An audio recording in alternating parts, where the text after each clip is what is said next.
سانو عشق نبی دا مرض لگا، نہ کروے طبیبا ہور دوا۔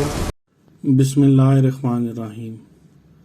میرے پیارے بہنوں اور بھائیوں، آج ہم آپ کو خواب میں بھیک مانگنے کی تعبیر کے بارے میں بتائیں گے۔ حضرت ابن سیرین رحمۃ اللہ علیہ نے فرمایا ہے، اگر کوئی دیکھے کہ بھیک مانگتا ہے اور کچھ طلب کرتا ہے تو دلیل ہے کہ اس کو خیر و منفعت بہت ہوگی اور ہر ایک کے ساتھ مزے سے زندگی بسر کرے گا، لیکن لوگ اس کو ملامت کریں گے۔ اور اگر دیکھے کہ لوگوں کے دروازوں پر بھیک مانگتا ہے تو دلیل ہے کہ اس کا کام رک جائے گا۔ حضرت جعفر صادق رضی اللہ تعالیٰ عنہ نے فرمایا ہے کہ خواب میں بھیک مانگنا 4 وجہ پر ہے۔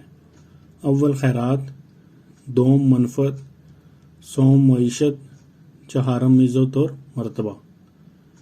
میرے پیارے بہنوں اور بھائیوں، اگر آپ کو ہماری ویڈیوز پسند ہیں تو انہیں لائک کیجئے، شیئر کیجئے اور ہمارے چینل کو سبسکرائب کیجئے اور بیل آئیکن کو ضرور پریس کیجئے تاکہ ہماری آنے والی ویڈیو آپ تک بر وقت مل سکے۔ شکریہ۔